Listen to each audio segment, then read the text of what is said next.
3 decades after his tragic shooting, Tupac Shakur has allegedly been found, this time as an inmate serving time. But what makes this different from all the other times he's allegedly been cited, and why won't the rumors that he's alive go away? Let's break it all down and find out what's really true and what's just plain conspiracy theory.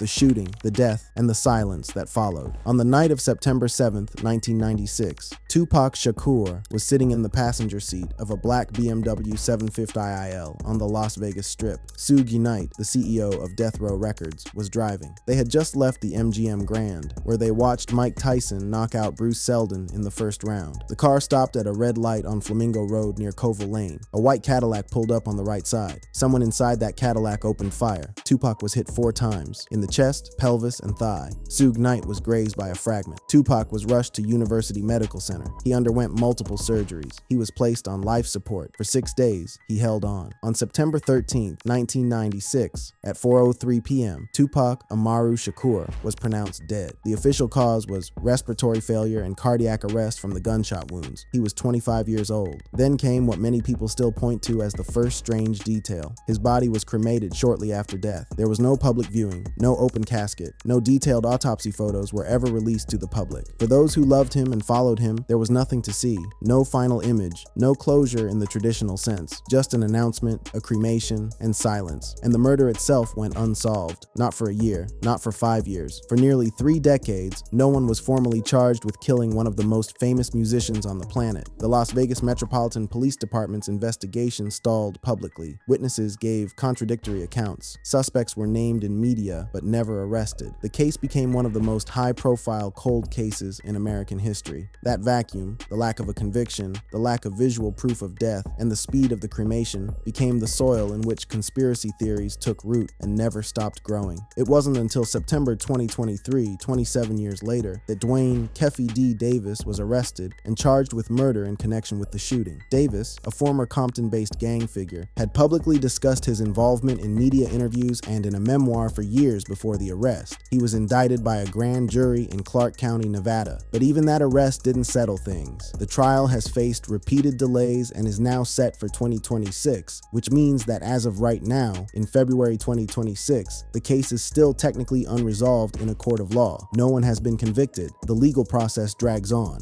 And that ongoing limbo has done something particular to the public conversation. Every delay, every procedural hearing, every postponement sends a fresh wave of speculation through social media. Reddit threads light up. TikTok creators post new evidence. YouTube documentaries get millions of views. The logic for believers runs something like this. If they couldn't solve this for 27 years and the trial still hasn't happened, how can we trust the official story at all? The theories didn't start with the Keffy D delays though. They started almost the moment Tupac was pronounced dead. Within weeks of September 13th, 1996, rumors were circulating on the early internet, in barbershops, on college campuses, in hip-hop magazines, that Tupac had staged the whole thing, that the shooting was real, but the death was not, that someone else was in that hospital bed, that the cremation was designed to destroy the evidence of a switch. These weren't fringe whispers, they became a mainstream undercurrent in hip-hop culture, and they had something to feed on that most celebrity death conspiracies don't. Tupac himself had, in his final months, given them a blueprint. He had named himself after a man who wrote about faking death. He had recorded an album saturated with themes of resurrection. He had told interviewers he expected to die young, and then, when he did die, the people closest to him said things that could be interpreted in more than one way. His mother, Afeni Shakur, made comments that he chose to leave quietly, words meant as a grieving mother's reflection, but words that conspiracy theorists grabbed and never let go of. The timeline of events between September 7th and September 13th, 1996, is the foundation of everything that followed. Every theory, every sighting, every viral TikTok claiming Tupac is alive in Cuba or Tasmania or South Africa traces back to those 6 days and the silence that came after. The shooting happened in public. The death happened behind closed doors. And the gap between what people saw and what people were told has never fully closed. That gap is where the conspiracy lives. And to understand why it survived for 30 years, why it's arguably stronger now than ever, you have to understand what Tupac left behind in his music and in his name.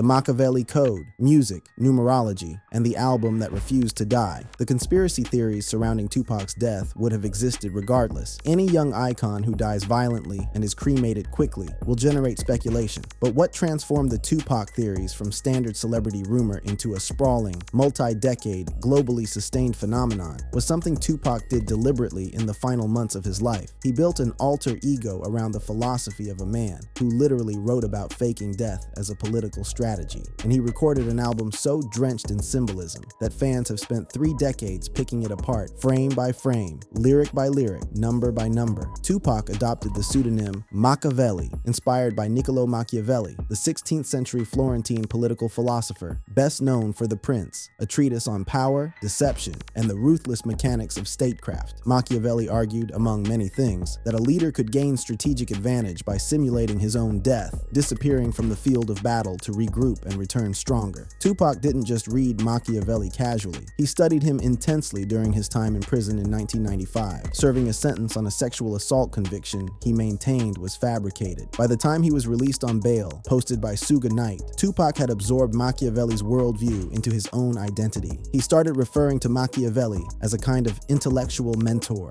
He reshaped the name into Makaveli and declared it his new artistic persona. The album he recorded under that name became the single most analyzed piece of evidence in the conspiracy canon. The Don Illuminati, the 7-Day Theory, was released on November 5th, 1996, less than 2 months after Tupac's death. It was recorded in an extraordinarily compressed window, reportedly just 7 days in the studio, which gave the project a raw, urgent, almost prophetic energy that contrasted sharply with the polished production of All Eyes on Me. The album cover depicted Tupac crucified on a cross, evoking the image of Christ, complete with a disclaimer reading, "In no way is this portrait an expression of disrespect for Jesus Christ." The back cover carried the phrase that conspiracy theorists have tattooed on their brains ever since: "Exit Tupac, enter Makaveli." For believers, that phrase was not a metaphor. It was a literal announcement. Tupac, the person, was exiting the public stage. Makaveli, the strategist, the ghost, the man who faked his death, was taking over. The numerology spiraled outward from there, interconnecting dates, ages, and album details into an elaborate web of supposed hidden meaning. Tupac survived for 7 days after the shooting, matching the 7-Day Theory in the album title. He died on September 13th. 1 + 3 = 4. He was shot on September 7th. 7 + 4 = 11. His age at death, 25, breaks down to 2 + 5, which equals 7 again. The album was released under the name Makaveli, which conspiracy theorists rearranged into the anagram I Am Alive K. The K variously attributed to night, a Swahili term, or simply a leftover letter that believers chose to ignore. None of these numerical connections hold up to rigorous analysis. You can make almost any set of dates produce interesting looking patterns if you're determined enough, but the sheer volume of them created a feeling of intentionality that millions of people found compelling. The lyrics deepened the mystique enormously. On the track, Blasphemy, Tupac delivered a line that has echoed through every conspiracy forum for 3 decades. "Expect me like you expect Jesus to come back." In the context of the song, it functions as a boastful declaration of his cultural importance, a rapper comparing his return to the mainstream after prison to a messianic event. But placed alongside the crucifixion imagery on the album cover, the Machiavelli connection, the Exit Tupac message, and the 7-day timeline, that lyric transformed into something else entirely for believers. It became a promise, a prophecy, a clue left in plain sight by a man who was telling the world exactly what he was about to do. The music video for I Ain't Mad at Cha, released shortly before his death, depicted Tupac being shot and ascending to a heavenly afterlife, where he reunites with dead legends like Jimi Hendrix, Billie Holiday, and Marvin Gaye. The video was interpreted by many fans not as a creative exploration of mortality, which is what it was, but as a literal preview of the staged event to come. He showed us, they said. He showed us exactly what was going to happen, and then it happened. Posthumous releases only intensified the pattern. Album after album appeared in the years after 1996. Are You Still Down in 1997, Until the End of Time in 2001, Loyal to the Game in 2004, and many others, each one containing tracks that believers mined for hidden messages and forward-looking references. The sheer volume of unreleased material Tupac left behind became its own piece of evidence. How could one man record so much music in such a short life? The answer, for conspiracy theorists, was simple. He didn't. He was still recording. He was still out there.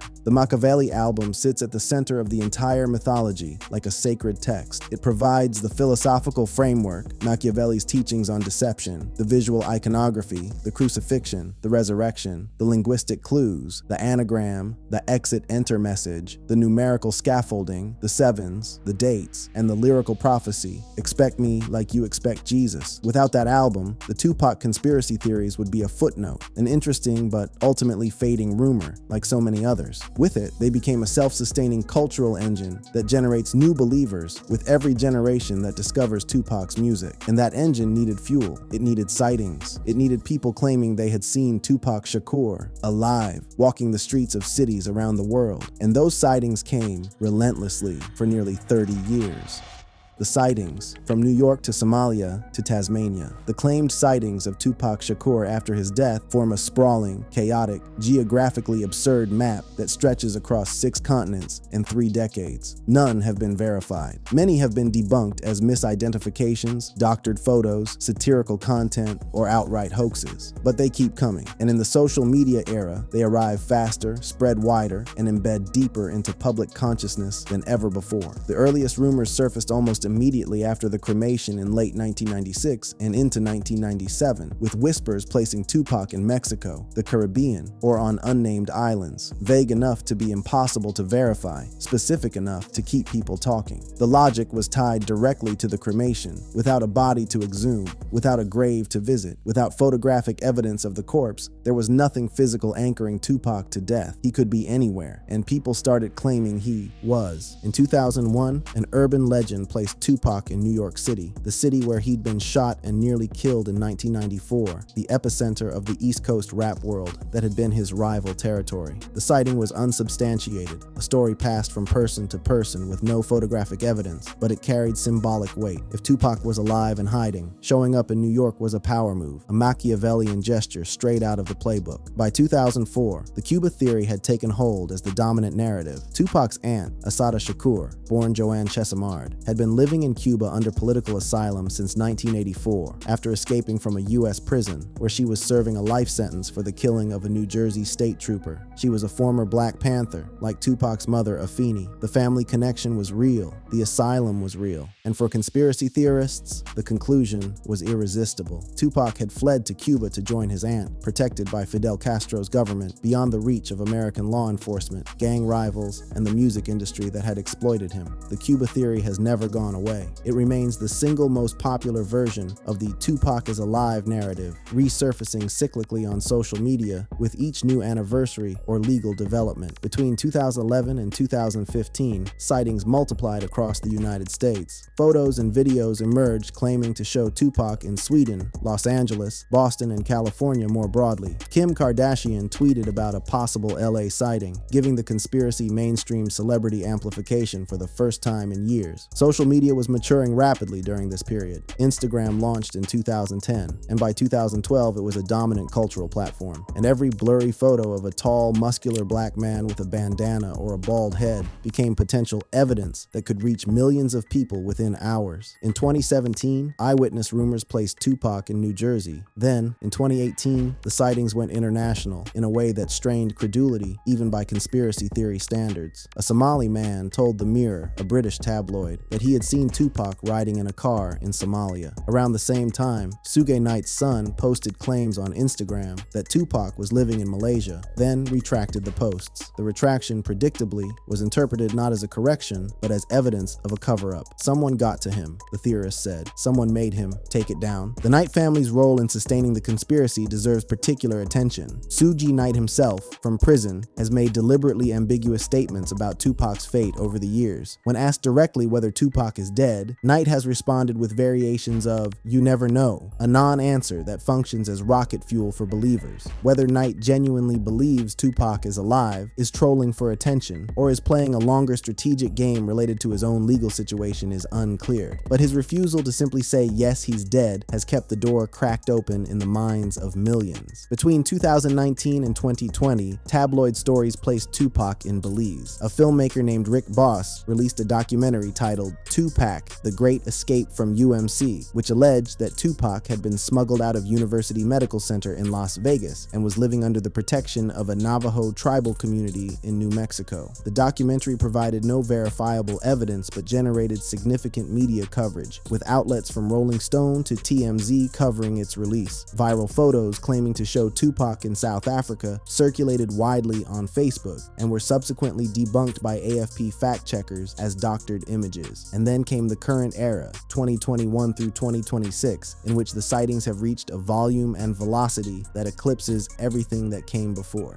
The arrest of Kefe D in September 2023 was supposed to bring closure. Instead, it reignited the entire conspiracy apparatus. The reasoning for believers was circular, but internally consistent. If Kefe D killed Tupac, why did it take 27 years to arrest him? And if the system is that incompetent or that corrupt, maybe they're lying about the death too. Social media in 2025 and 2026 has been flooded with breaking news claims placing Tupac in Cuba at age 54, allegedly leaving a Havana recording studio, in Africa, stepping off a plane at an unidentified airport, in Tasmania, of all places, spotted at a bar. TikTok videos claiming to show leaked footage of a 2026 Tupac performance in Cuba have racked up millions of views. Facebook posts invoking resurrection prophecies tied to biblical numerology and Makaveli lyrics circulate daily. Many of these are openly satirical, created by fans who love the mythology without necessarily believing it, but many others are presented and received as genuine evidence, particularly among younger audiences, encountering the Tupac story for the first time through social media algorithms rather than through historical context. The pattern is self-perpetuating. A sighting goes viral. Fact-checkers debunk it. The debunking is interpreted as part of the cover-up. A new sighting emerges. The cycle repeats, and with each repetition, the mythology grows denser, more detailed, and harder to disentangle from the actual historical record.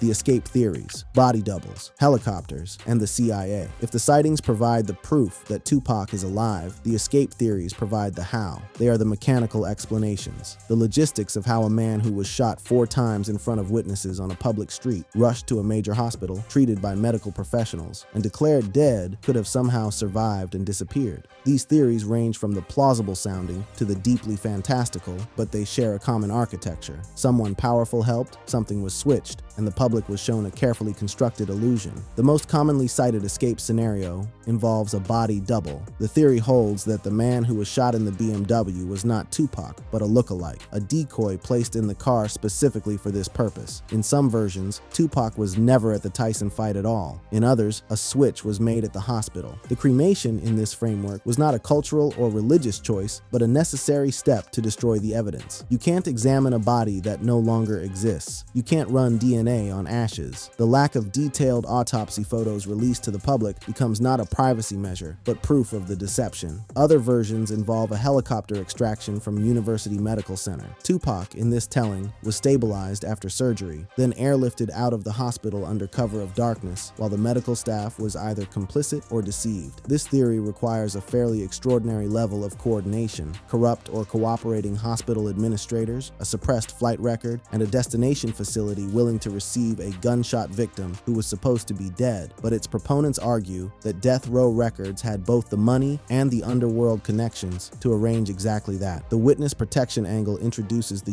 US government into the narrative. Tupac's Black Panther family ties, his mother Afeni Shakur was a prominent member of the New York chapter, and his stepfather Mutulu Shakur was on the FBI's most wanted list for years, gave this theory a veneer of historical plausibility. The argument is that Tupac, either as a target of government government surveillance or as a potential informant, was offered protection in exchange for disappearing from public life. The CIA, the FBI, or some unnamed federal agency facilitated the fake death, provided a new identity, and relocated him. Where? Depending on which theorist you ask, a rural American community, an island in the Pacific, or, most persistently, Cuba. The Cuba theory is the crown jewel of the escape narratives. It combines the family connection, Assata Shakur's asylum, the geopolitical plausibility, Cuba's antagonism toward the U.S. and history of harboring American fugitives, and the romantic appeal of a revolutionary artist joining a revolutionary state. In elaborate versions, Fidel Castro himself approved the arrangement, recognizing Tupac as a cultural asset and a symbol of Black American resistance. Tupac, now living under an assumed name in Havana, spends his days writing music that will never be released, visiting his aunt, and watching from a distance as the world mourns him and debates whether he's really gone. Suge Knight's oblique comments have poured accelerant on all of these theories simultaneously. By refusing to flatly confirm Tupac's death, by choosing "you never know" over "yes, he's dead," Knight has allowed every escape scenario to claim his implicit endorsement. The body double theory, Knight was in the car, so he'd know. The helicopter extraction, Knight ran death row and had the resources. The Cuba plan, Knight had the underworld connections to make it happen. His ambiguity is a blank check that every conspiracy writer cashes. The most elaborate escape theory came in 2020 from filmmaker Rick Boss, whose documentary Tupac, The Great Escape from UMC, alleged that Tupac was smuggled out of the hospital and transported to a Navajo reservation in New Mexico, where he has lived under tribal protection for over 2 decades. The documentary claimed to have insider witnesses and evidence, though none was independently verified. The Navajo theory is notable because it introduced an entirely new geographic and cultural dimension to the conspiracy,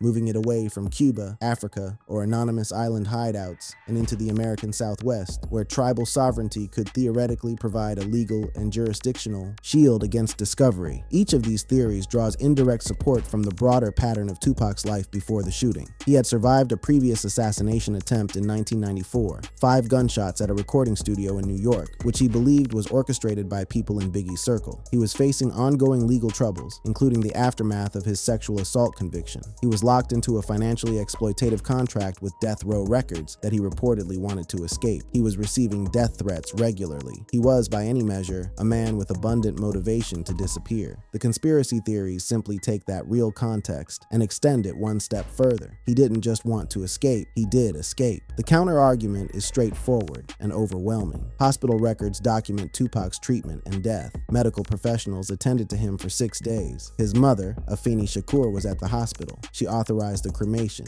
She grieved publicly for years. She established the Tupac Amaru Shakur Foundation to preserve his legacy. She died in 2016 without ever claiming her son was alive. The notion that she participated in a decades-long deception, or was deceived herself, strains beyond what most reasonable observers can accept. But conspiracy theories don't operate on the logic of reasonable observation. They operate on the logic of pattern, suspicion, and emotional need. And the emotional need driving the Tupac theories is powerful enough to override any amount of official evidence.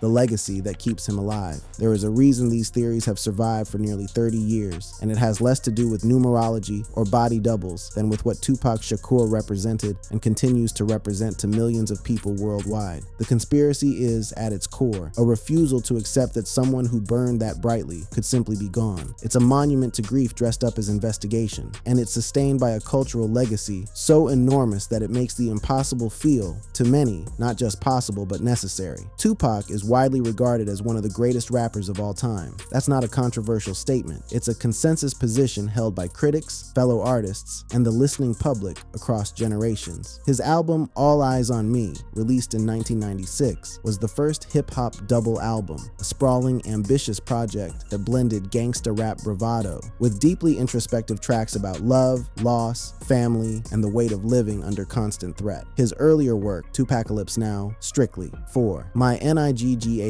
Me Against the World, had already established him as a lyricist of uncommon emotional range and political sharpness. But All Eyes on Me cemented him as something larger, a cultural force that transcended genre boundaries. His lyrics tackled systemic racism, poverty, police brutality, and the contradictions of Black masculinity in America, with a directness and vulnerability that was rare in mainstream hip-hop at the time. Songs like Changes became anthems of social protest. Keep Your Head Up addressed addressed the struggles of black women with a tenderness that complicated his thug life persona. Dear Mama was a love letter to Afeni Shakur that acknowledged her addiction, her activism, and her sacrifice without flinching from any of it. He drew from his Black Panther family roots, his mother's activism, his godfather Geronimo Pratt's wrongful imprisonment, his stepfather's radical politics, and channeled that heritage into music that functioned simultaneously as entertainment, confession, and political manifesto. He died at 25. That number carries its own gravitational pull. He joins the so-called 27 Club in spirit, if not in exact age, a cohort of artists who died devastatingly young, leaving behind the permanent question of what they would have become. But unlike many who die young, Tupac left behind an almost incomprehensible volume of recorded material. Over a dozen albums have been released posthumously, drawing from hundreds of unreleased tracks he recorded during marathon studio sessions in the final years of his life. Each release extended his presence in the culture, making it feel as though he never truly left the conversation. New Tupac music kept appearing on the radio, in clubs, on playlists, a voice from beyond the grave that sounded very much alive. In 2012, a holographic projection of Tupac appeared on stage at the Coachella Valley Music and Arts Festival, performing alongside Snoop Dogg and Dr. Dre. The technology was impressive but imperfect, and the cultural impact was seismic. For a few minutes, Tupac was back. He moved, he rapped, he addressed the crowd. The hologram went viral globally and reignited every dormant conspiracy theory simultaneously. If they can make him appear on stage in 2012, the reasoning went, who's to say he wasn't really there? The line between technological simulation and actual presence blurred in a way that perfectly served the conspiracy narrative. In 2017,